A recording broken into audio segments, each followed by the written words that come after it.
Hey y'all, welcome to the STD Project's STD Podcast. I'm Jenelle Marie Pierce, the founder and executive director of the STDproject.com and the spokesperson for PositiveSingles.com, and you are listening to our STD Podcast. Welcome. Thanks so much for joining. If you're tuning in on YouTube, I've got a little afternoon sun I'm trying to avoid. It gives a little halo effect, which is kind of cool.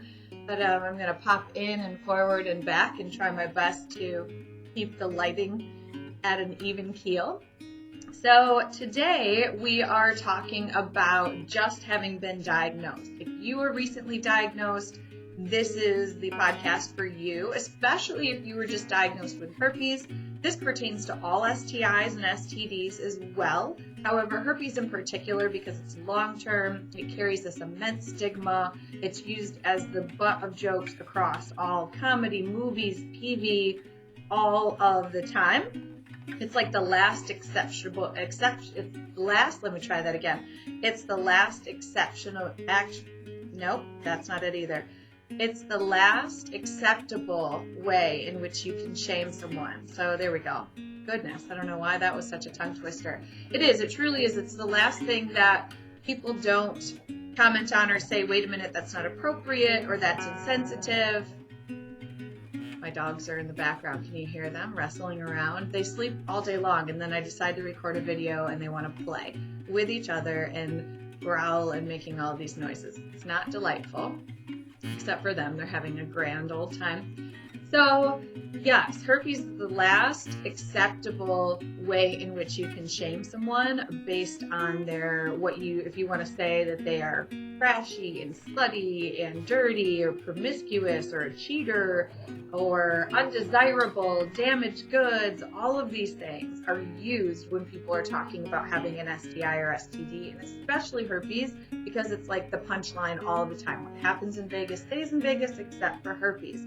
Herpes is the glitter of STDs. That shit sticks around forever and you can never get rid of it. I mean, you've heard it all before and it just gets old. It's no longer clever, and it's just repeated and tired. It's low-hanging fruit when you're talking about jokes and comedy, especially because most people won't stop the person who is saying those things. They won't cut them off and say, wait a minute, I have herpes, or my best friend has herpes, or I know someone who does, and that's not true, or whatever. Nobody stops and corrects people lest they get associated with it. I mean, that's how pervasive the stigma is. People are so worried about, well, as soon as I correct someone or say like, hey, that offends me, or I just feel like that's like, we could do something else with our jokes and be a little bit more creative and unique. Like, if you do that, then immediately people automatically assume you've had some sort of experience with herpes or an STI, any other STI or STD. So it's still used all the time as a butt of jokes. And so then when you're recently diagnosed, it's like all of those things you've heard since you were an adolescent, since you were a young adult, since you were in sex ed classes in 7th and 8th grade, and as you were starting to like go out and party and be out in the scene and just dating in college and whatever, those all come flooding back in. Like, wait a minute, this is what everyone thinks about people who have STIs and STDs. This is what everyone thinks about people who contract herpes. And I never thought that this would be me. I never thought that I would be the person who has herpes. Like, I wasn't sleeping with the kind of people who have herpes. I'm not the kind of person who gets herpes, whatever that means. I mean, all of this stuff comes piling at you. And then you look online for resources, and some of the resources are super depressing. They're like, I don't know, a lot of people really talking about how everything has ended. Some people are coming out for the first time on social media, and so you see their like very emotional sob story, and while that's actually really helpful because it helps people to know that they're not alone, and like other people do have this very highly emotional experience and this kind of trauma associated with this diagnosis and trying to share it with others. That's not how it is forever, right? So that's why I wanted to talk about this today, because I have herpes. I've had herpes for a long time now. So it was really hard for me first, admittedly, as well. Like, I was absolutely a hot mess when I first was disclosing to folks. And I mean, tears and just like blubbery. I mean, super uber emotional. It was traumatic. It was very hard. I did associate all of those stigmas, all of those negative connotations with myself. I did feel like, well, this is what everyone thinks and this must be true. I'm being punished by God for having sex before I was married. It's all a result of my actions and my behaviors, which in some ways that's true, but it's not necessarily a consequence of bad behavior. So that's the difference. Some of it's just scientific, logical. It's a product of being sexually active humans and adults.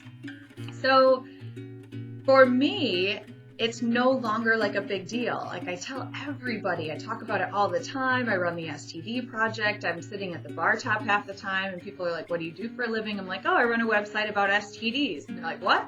I'm like, yeah.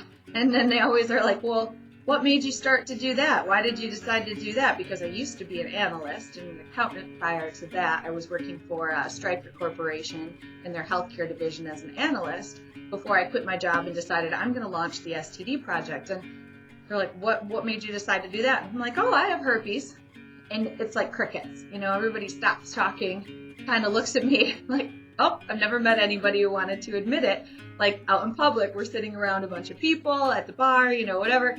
And it just elicits the most wonderful conversations. A lot of like educational, thoughtful, usually people have a story to tell me as well. Almost always somebody's like, well, hey, I have a question for you. And a lot of times I get pulled to the side later after sharing these things. People want to ask questions about like, what do you think about butt sex? And what do you think about, I mean, stuff that I'm not necessarily even an expert in. But people want to share whatever they're curious about, what they feel like they don't have an outlet for, what they have these questions and they might feel weird about them, that kind of thing. So that's where I'm going with the idea behind sharing that I have herpes. And I also, so side note is I previously had scabies and HPV. So technically in my lifetime, I've had 3 STIs that I'm aware of, maybe more, but 3 at least that I know of, and one that's incurable and I'll have forever.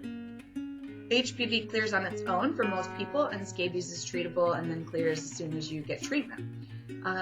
It's pesky. It's a parasite, little tiny bugs and things under your skin, which is kind of like heebie-jeebies and weird and a little gross, to be honest. Nobody likes bugs, you know, right? But we live like symbiotically with bugs in our eyebrows and things like that. And we don't even think about it. It's just the fact that you can see it, and it wasn't a mutually happy relationship biologically. So anyways, so I've had multiple STDs, and like nobody talks about that. Nobody says that out loud. And then immediately people are like, ew, you know, like, did you sleep with a lot of people? And that doesn't matter whether I slept with a lot of people. I mean, it goes either way. People can have lots and lots of sex with lots and lots of people and never contract an STI, or you can have sex one time and contract herpes. I mean, it just so happens to be a little bit of a luck of the draw, a little bit statistics.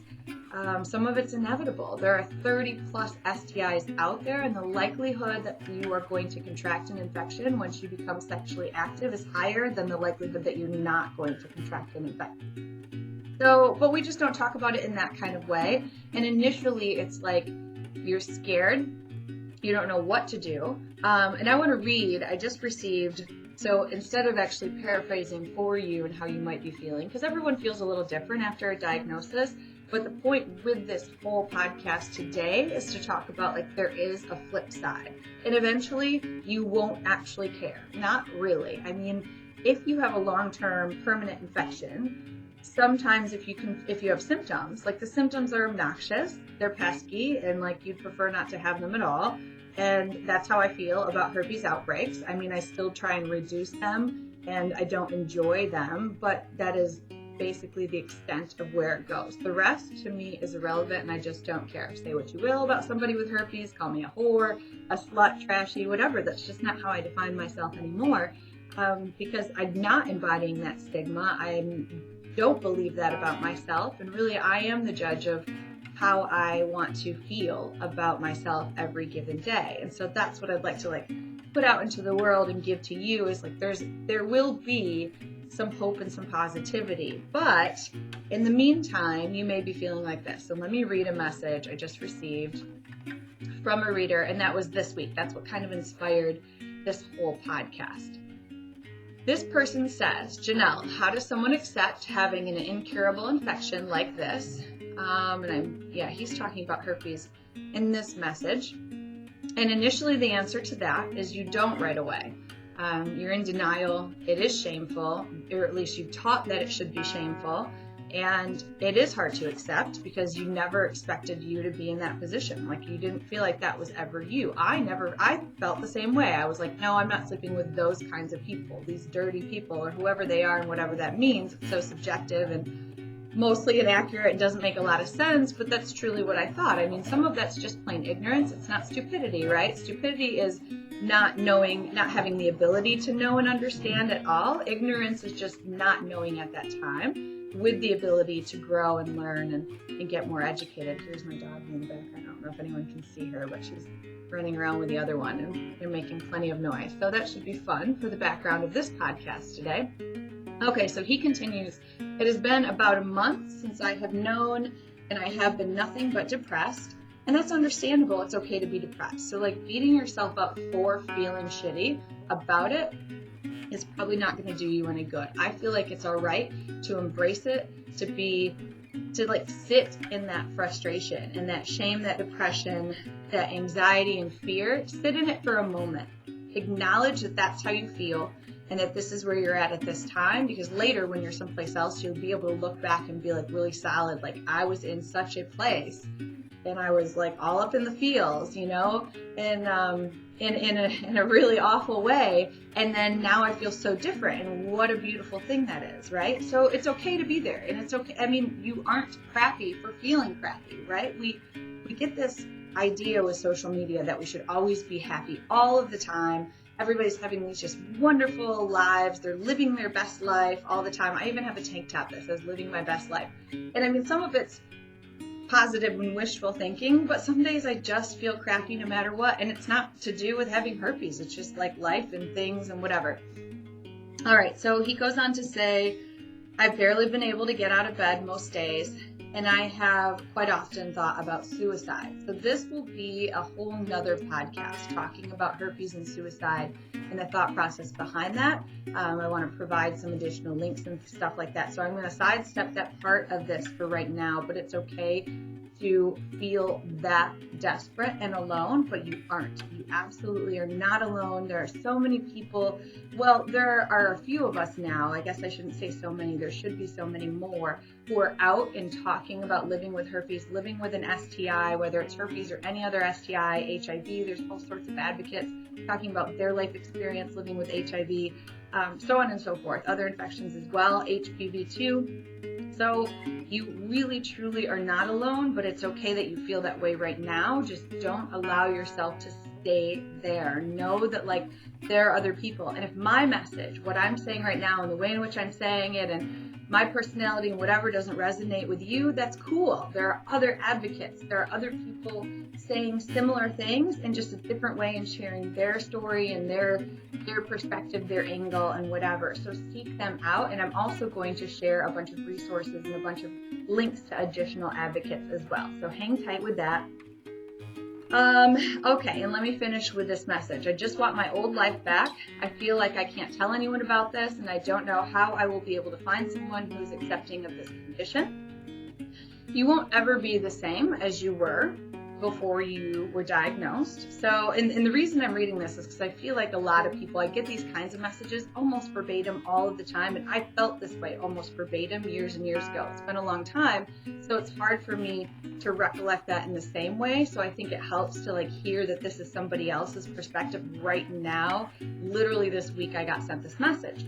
And you won't ever be the same. You can't ever go back, but that's good, right? Like, why do we ever want to go backwards entirely? There might have been a good time and a good memory, but every single day you learn something new. Every single day you grow more, you gain more empathy, you're more educated, you're more experienced, you're just more aware. All of those things are positive. Even though this experience really sucks right now, there's so much to gain from it. And I know that that's like when you're feeling really crappy, it's obnoxious a little bit, but I truly mean that. Like, there is still, you don't really truly want to go back to the day before and where you were before, because you will have missed whatever you've gained in that meantime. And we want to continue to be better. If we stop growing, we might as well start dying. There's just no point. So let's continue to grow, right? Okay, so, and you will find someone. You don't know how you'll be able to find someone who's accepting of this condition. There's so many people who are. Most people don't really care. I mean, you will experience rejection, or it's possible that you'll experience rejection, and that sucks. That's a whole nother video. My goodness, whole nother podcast. However, there are tons of people who it will be irrelevant to. The people who are really interested in pursuing a relationship with you and who really care about you for you, that's who is going to matter. Okay, so I need to make sure my video is still recording. Okay, yes, it is. All right, good to go. It started to pause in the background. I wasn't sure if it was still running. All right, so I'm still relearning all of this podcast and video stuff myself. Let's finish this message. I always assumed I would get married and have kids, and this just puts up a roadblock in front of all that, and I'm worried I will never have another relationship or sex ever again. So it's okay to be worried about that, and I understand. That's exactly what I thought as soon as I was diagnosed. I like cried and sobbed that to my mom in the car. Like, nobody will ever love me again, nobody will ever want me, and none of that was actually true. Swear, almost every single person I've ever been with has not had a single issue with me having herpes whatsoever. And like I said, I've contracted other STIs, and just most people really don't give an F, to be honest. And you can get married, you can have kids, all of those things. It's not as much of a roadblock as you think it is right now. And it's up to you a little bit of how much you want to make it a pause, how long of a pause you want it to have in your life, how much you want it to deter you. And it's okay if it does for a little bit. Like, don't beat yourself up about that. But after a little while, it's up to you to move forward or to try your best and to kind of put yourself out there and to risk that rejection. And what you're talking about when you send this kind of message and when you're feeling this kind of way is the fear of that rejection. And the thing is we get rejected for any manner of things all the time, and we rarely get to know why. This is one instance where you actually know the specific reason, and it has nothing to do with you actually as a person. So that's actually kind of cool. But I know, again, like, that's not that wonderful to hear right now because you're feeling crappy, and that's okay too. So, all right, so let's continue. I'm going through my second outbreak. I'm concerned I will always have this reoccur. Though I've read some people stop getting outbreaks after a while. Everybody's different. Your body's different. What treatment you use, what kind of foods you eat, what kind of health you're in, just all of your biology, which infection you have, where it's located, all of that can play a part into how many outbreaks you get, how frequently, and how severe they are.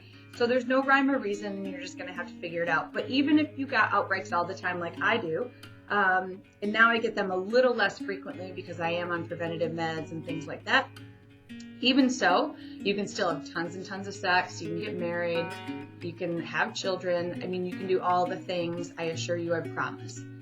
So lastly, he says, I just want to go back to enjoying life how I was, but I'm not sure how to get there. I feel like I had my life set up so well to be pretty happy and carefree, and I ruined it by making one stupid decision. You could have made 10 stupid decisions and never contracted herpes. You can make one good decision. You can have sex with somebody and use all of the safer sex practices that are available to you, and you can still contract herpes. So beating yourself up like it's you did this stupid thing, even if you didn't use all of the safer sex methods that are available, I mean, the likelihood of you contracting an infection is so high. We're not normalizing it. We don't talk about it in that way. So that's why it feels like now you are the culprit and you're at fault. And this is a product of you being a bad person. And just none of that is true. I just want you to know, whomever you are, wherever you are, having just got diagnosed, like, you are not a crap person. There are so many of us who have herpes who are like, yay, I have herpes. Call me a slut. Call me a whore. Woo! I don't care. I just don't care anymore. I mean, and that really will be how you feel eventually. I promise. And I just want you to know that you are not alone. Please don't stop. Please don't give up. and don't call it quits yet, because there's so much more for you. I mean, you're still the same person that you were, but enhanced a little bit with more empathy, more education, more awareness already as a result of your experience, and that makes you cooler and more desirable, at least in my mind, and I feel like that's worth something. So, all right.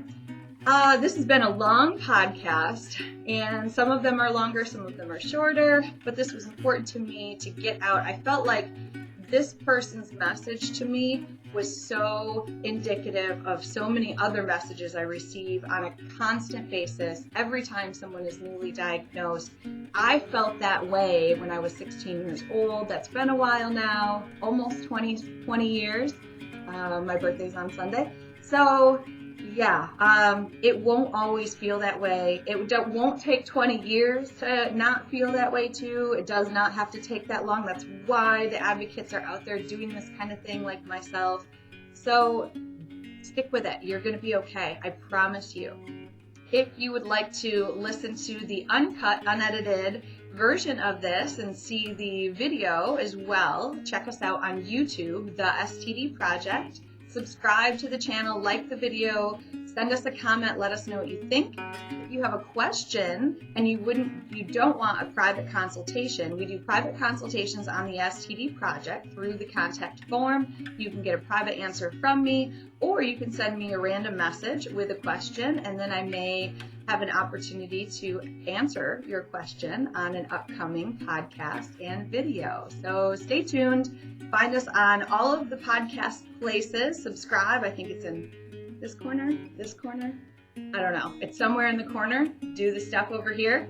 iTunes, Spotify, wherever you listen to podcasts, and check us out on YouTube, thestdproject.com. And if you're interested in dating with an STI, stdpositivesingles.com. All my love to you.